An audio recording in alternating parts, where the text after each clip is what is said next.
2 Corinthians 4th chapter 4th verse. दुसरे कोरिंथकारांक बरयल्ली चीट अवेसवो 4 आनीक वोड 4.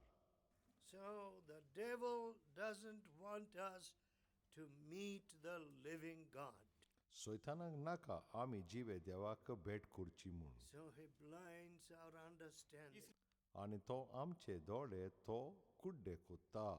So when the word of God is sown in the heart, जेन्ना देवाचें उतर आमचे काळजान पळय तें घालता he carries away the seed. तें बी तो काडून वता. You know, saffron तुमी जाणात is तें very saffron. valuable as a crop in Kashmir. आनीक थिंगासर तें काश्मीराक हें एक वाडटा. If you have an acre of saffron, you're a rich bada. So, saffron म्हणटा पळय तें जर तर तूं कोडे तर एक एकर आसा जाल्यार तूं एकदम गिरेस्त मनीस थिंगा. all right. बरें आसा. But if, as soon as the seed is planted, if it is carried away, पूण जेन्ना पळय तें बी घातलां आनी जरी तर तें काडून तर व्हेलें जाल्यार nothing, no fruit, there will be no flower. आनी तेंगासर कांयच फळां आसचीं ना फूल आसचें ना. Now that is what the devil does. आनी हेंच पळय सोयतान कोत्ता. He says, okay, you listen, it is nice, it is good. बरें तूं आयक तें एकदम बरें तें. They are telling good things, तें बरें आसा तें सांगता. but पूण don't leave your sins. पूण तुमची पातकां तुमी सोडी नाकात. You have hidden your sins so long, तुमी पळय पातकां लिपोवन दवरला पळय इतलो लांब आतां. keep your sins hidden. तीं पळय पातकां लिपोवनूच तुमी दवरचीं. You know, in the 28th chapter of Proverbs, आनी मुन्नेचे 28वें अवेस वरांत 13th, yes, 13वी त्या वडींत he that covereth his sin shall not prosper, जो कोण पळय आपली पातकां but लिपोयता whoso confesseth and forsaketh his sin shall have mercy. पळय तो केन्नाच ताजी उदरगत जावची ना. आनी जो कोण आपल्याचें पातक उचारता आनी सोडटा पळय ताका काकलूत फावो जातली. See, when there is sin in our heart, पळयात जेन्ना पातक आमच्या काळजान आसता the devil has great power. सोयतानाची पळय थिंगा जोयत जाता. One man एका मनशान was working for central government. तो मनीस एक सेंट्रल गव्हर्मेंटाक तो काम करतालो. Then there was some love affair with some nurse. आनी एक नर्सीच्या मोगान तो थंयसर मागीर पडलो. And in that love affair, he murdered her. आनी त्या मोगान पडल्या उपरांत ते ओस्तरेक ते चेडवाचो ताणें खून He केलो. was arrested, ताका अरेस्ट केलो sentenced for life imprisonment. आनीक ताका लायफ इनप्रिजनमेंट म्हणजे ते बंदीन ताका घातलो. But when they were taking him to prison, जेन्ना पळय ताका जेलीन ते वताले तेन्ना he ran away. तो पळोवन गेलो. And he changed his name. ताणें आपल्याचें नांव बदललें. I don't know how he changed his certificate. हांव नकळो ताणें आपले सर्टिफिकेट कशे ताणें बदलल्यो त्यो. He married, got children, तो काजारूय जालो आनीक ताका भुरगींय जालीं मागीर. and again joined government service. आनी परतून तो एका सरकारी नोकरी करूंक लागलो. He thought all his sin was hidden. ताणें चिंतलें ताजी सगळीं पातकां पळय लिपून आसलीं म्हणून. But पूण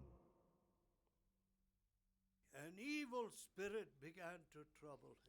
एक वायट आत्मो ताका सदांच त्रास करतालो. Nobody could hold him. कोणाच्यान ताका आडोवंक He जावना. would shout, तो बाबा मारतालो. run out on the street. भायर तो धांवन वेतालो. When this was brought to my father, जेन्ना म्हज्या बापायशी पळय ही खबर पावली तेन्ना we said, आमी उठलें. there is some hidden sin here. हिंगा कितें तरी पाथोक लिपलेलें आसा. Because you're hiding some sin, the devil is coming upon. आनी पळय तुवें पातोक लिपोवन दवरला म्हणून तो सैतानाचो अधिकार तुजेर आसा आतां. See, all over Kashmir, you will have this. आनी काश्मीरांत हें सगळें कोणें अशें आसतलेंच. But they go to the magician or astrologer, आनी पळय ते गाडयांक खोडे थिंगासर वयतात give ते him some money, थोडे तरी पयशे he दिता gives some little something to tie here, here, here. कितें पयशे दिल्या उपरांत तो कितें बांदूंक दिता हांगासर थिंगासर बांदलां म्हणटा. And for some time he's all right. थोड्या वेळार तें तुका बरें दिसता. Again the devil comes परतून सैतान येता more powerfully. आनीक तो सुक्तेवून जावन येता. How many people I see suffering like that? आनी कितली मनशांक हांवें पळयलां ह्या भाशेन ते कोश्टान आसात. All right. हें बरें आसा. What is the sin which you are hiding? We ask. हांव कितें विचारता पळय तुमकां, तुवें पळय पातोक कितें लिपोवन दवरलां तें तुमी सांगचें. He said, this is what I did. ताणें मागीर म्हटलें हें अशें हांवें केलें. From the police, पुलिसां कडल्यान हांव लिपोवन आसलो. murdered this girl. एक अस्तरेचो पळय हांवें खून केलो. Then I said, मागीर हांवें म्हटलें all right, बरें आसा. you must tell this to the government. आतां तुवें हें सरकाराक सांगोंक जाय. So I spoke to the governor. आनी हांव गव्हर्नराशी ताका सांगलें हें. The governor said, गव्हर्नरान अशें म्हटलें I cannot do anything. म्हज्यान कांय करूंक जावचें ना. And so he went back to prison. आनी मागीर तो जेलीन गेलो. And when he was in prison, आनी मागीर तो जेलीन आसतना he was a new man तो एक नवो मनीस जालो. because he told Jesus all his sins. कित्याक ताणें जेजूक आपल्याची पातकां उचाल्लीं. Other murderers in the prison began to be transformed. आनी दुसरे पळय ते खून केला पळय ते पासून थिंगासर तांचो बदल जावंक लागलो. God began to speak to them. आनी देव तांचे लागीं उलोवंक So, लागलो. my friends, आतां म्हज्या इश्टानो by hiding sin, no man can prosper. पळय जेन्ना पातोक तुमी पळयताय तेन्ना खंयच्याच मनशाक उदरगत जावची ना. He might be the richest man in the world. घोडेक तो ह्या संवसारान तो सारको गिरेस्त आसत. But when you hide sin, पूण जेन्ना तूं पातोक लिपयताय you will not prosper. तुजी उदरगत जावची ना. Today, आयज there's so much untruth and injustice. आयज कितलेच पळय फोटी आनीक पळय अन्याय म्हणटा पळय तो आयज जाल्लो आसा. Look at that second picture. आनी दुसरें तें आमी पळोवचें. I have never seen such rounded rocks. हांवें असले पळय केन्ना फातर सुशळीत पळोवंक ना. But the artist पूण तो आर्टिस्ट आसा पळय तो probably thought rocks are like eggs. ते तो समजलो कितें पळय फातर पळय तांतयां कशी काय म्हणून. Those are sins hidden in the heart. ती पळय सगळीं पातकां उतर खालच्यान The लिपयलीं Lord आसा. Jesus जेजूक सांगात. said, जेजून अशें म्हटलां. Mark 7th chapter. मार्कूच्या 11व्या अवेस्वरांत See, all these sins come from within the heart पळय ही सगळीं पातकां तुजे खालसांतल्यान भितरल्यान उत्पन्न जाता and defile the man. आनी एका मनशाक बोश्ट करता. Mark 7 आनी मार्कूस 7 from verse 21. आनी 21 ओडींतल्यान. You know, you go to different parts of the world, आनी दुसऱ्या भागांत तूं हे संवसारान वचत जाल्यार people will say, मनीस अशें म्हणटले oh, you mustn't eat this, you mustn't eat that.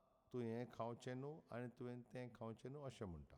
Some people will say, थोडीं जाणां अशीं म्हणटलीं only eating vegetables is the right thing. फकत भाजी पालो खावप म्हणल्यार तें एकदम बरें म्हणून. Does eating vegetables give you a new heart? आनीक बरें तें वेजिटेबल खाय जाल्यार तुका न्ही काळीज मेवतलें काय. Some of the biggest bribe takers are vegetarians. आनीक पळय ते व्हडते रिश्वत घेतात पळय ते सगळे वेजिटेरियन जावन आसात. The Lord Jesus said, जेजू क्रिस्तान म्हटलें what goes in तुजे भितर कितें वयता पळय goes out. तेंच तुका. But पूण what comes out of the heart? तुजे काळजांतल्यान कितें भायर सरता Evil thought, आनी ती वायट चिंतना adultery, आनीक पोसडपण murder, आनीक खून करप fornication, आनीक पोसडपण thefts, चोरयो deceit, फटोवप blasphemy, दुसऱ्यांचे नाका जाल्लें उलोवप pride, हें सगळें foolishness. पिशापणां See, today, आयज हें सगळें all these sins are to be seen. हें सगळें पातकां आयज आमी दिश्टी पडटा Take any family, खंयचे फॅमिलीक तूं पळय hatred. थिंगासर नाटकां आसा One engineer came to see me.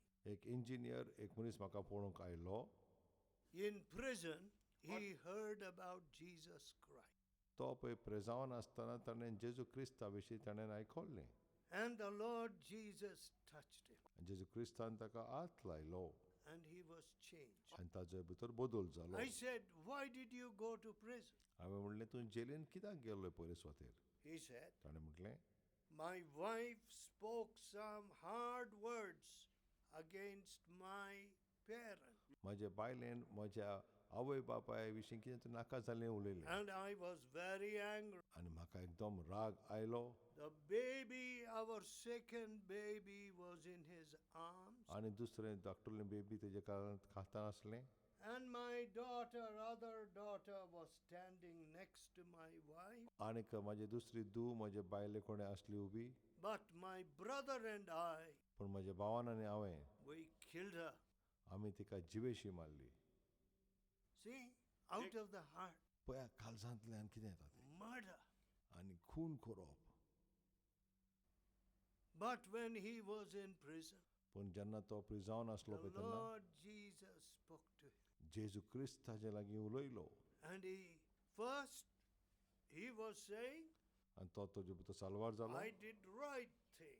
आनी तो चिंतालो हांव बरें घेता My wife spoke against my father and mother. म्हज्या बायलेन म्हज्या आवय बापायचे विरुद्ध उलयला म्हणून See, he did not know murder was sin. पळय तो नको आसलो पळय ते खून करप म्हणल्यार एक पाथक म्हणून God says, देवान म्हटलां thou shalt not kill. तुवें कोणाचो असो खून करचो न्हू God does not give us authority to kill your neighbor. देवान आमकां अधिकार दिवंक ना तुज्या पेड्याचो तुवें तूं खून But करचो today, आयज all over the world, सगळ्याक संवसारान पळय जाल्यार what bloodshed. कितलो पळय आयज रगत शिंवर जाला What is it? कितें तें Sin of the heart.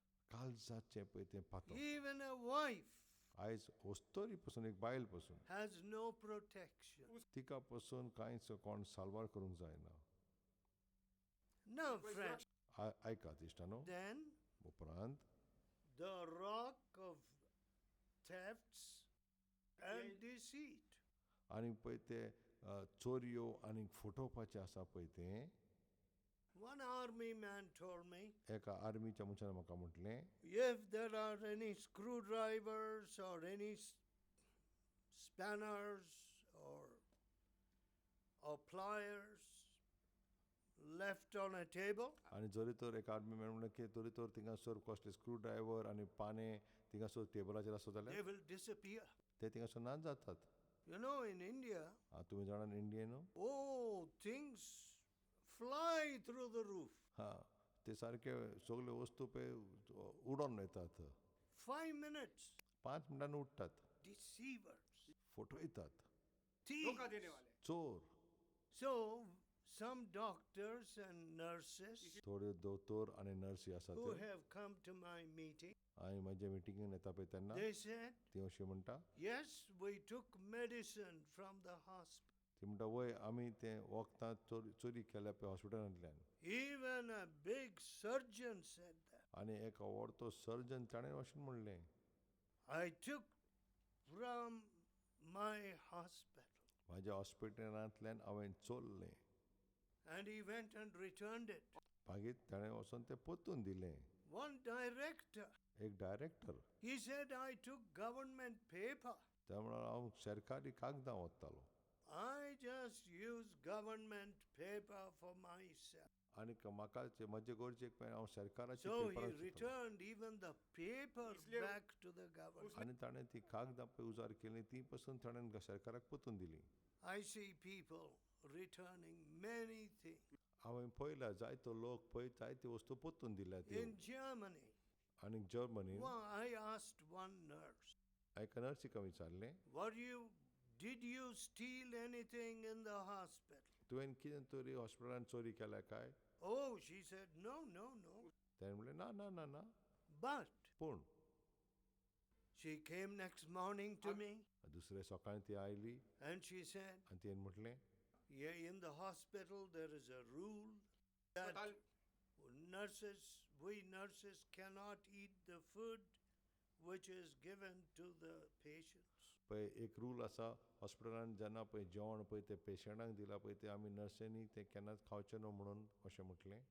But I ate the food मैंने वो of the patient पूण हांव पेशंटाचें पळय जेवण तें हांव खातालों and I took some other things from the hospital. आनी थोडे वस्तू हांवें हॉस्पिटलांत व्हेल्या She repented and confessed her sins उसने to प्राइस- Jesus. आनी तें आपल्याचें मौन बदललें आनी आपल्याचें पातकां उचाललीं.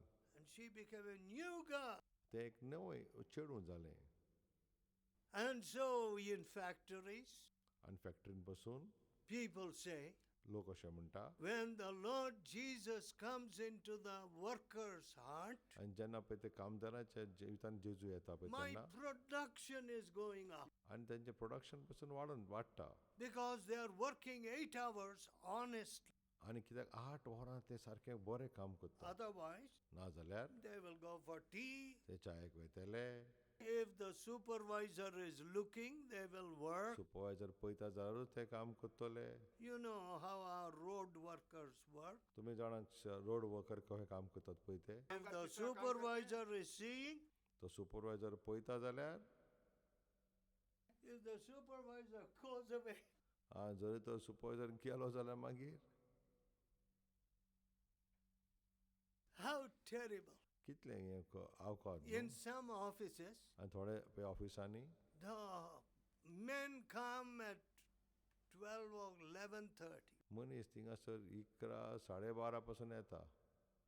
They tell their friends, त्या इश्टांक म्हणटा if anybody asks for me, कोण तरी म्हाका विचारी जाल्यार say, he just went out. आतांच तो भायर गेला अशें तुवें म्हणचें. And one headmaster told me, आनी एक हेडमास्टर म्हाका अशें म्हटलें it seems he used to go to have dramas in the villages. आनी तो ड्रामा करूंक वयतालो पळय त्या गांवांनी And he will come and sign in the register for 30 days.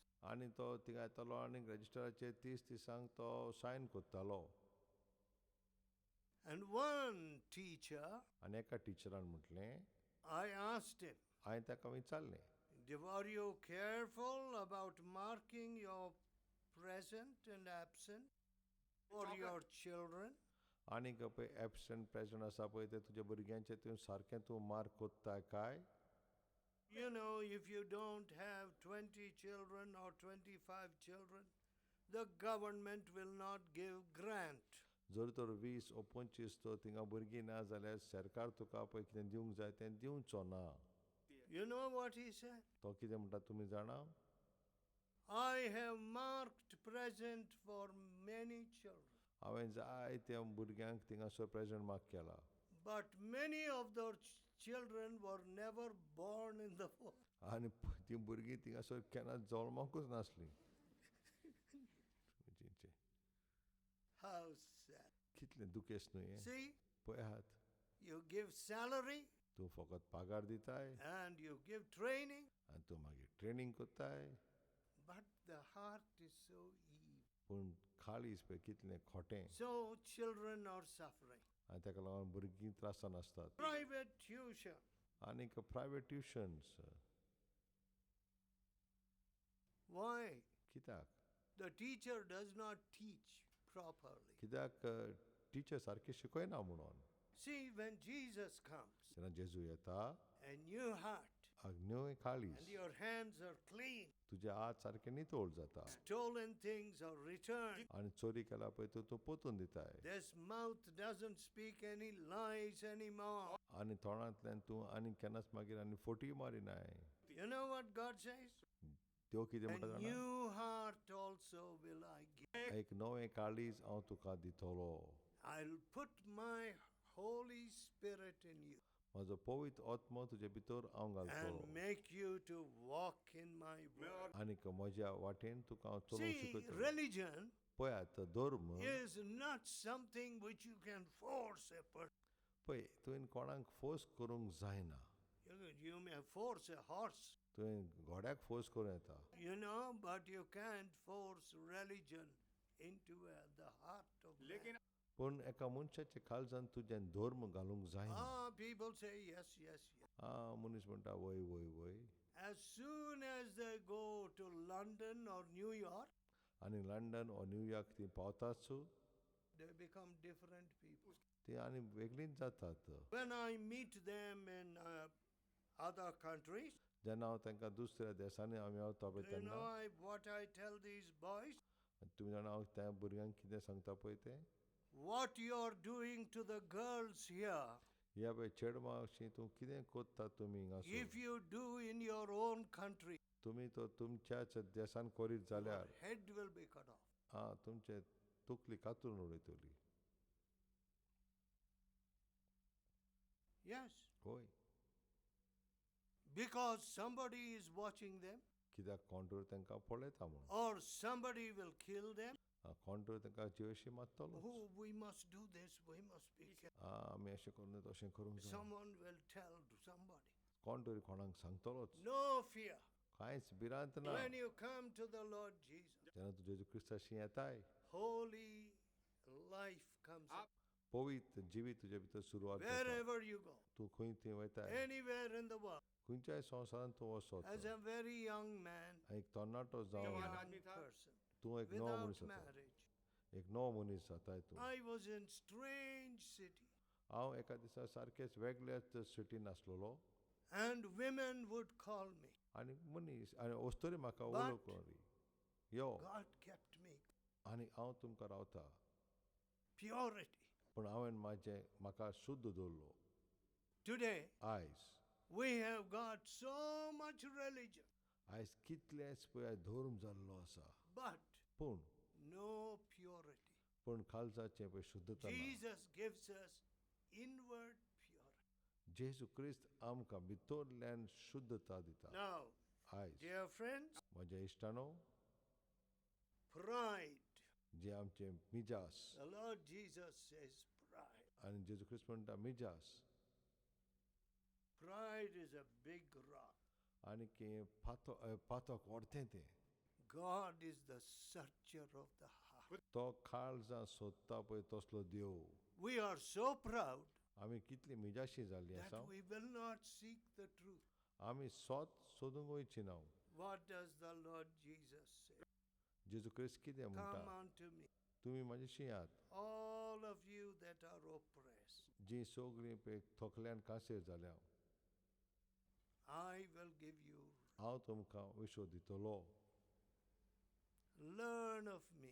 म्हजे कडच्यान शिकात I am meek and lowly in heart. आनी हांव खालती म्हज्या काळजांतल्यान Some people think, आनी थोडे जाण अशें चिंता from my youth, म्हज्या I तरणाटेपणान have served people. हांवें जायत्या लोकांची सेवा केल्या I never asked them, what is your religion? From where are you?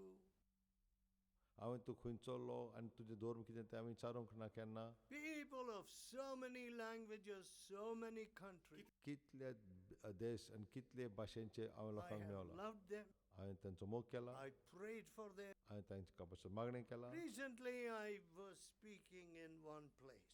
आतांच हांव एका सुवातेर हांव थिंगा प्रचार A करतालो man and his wife came.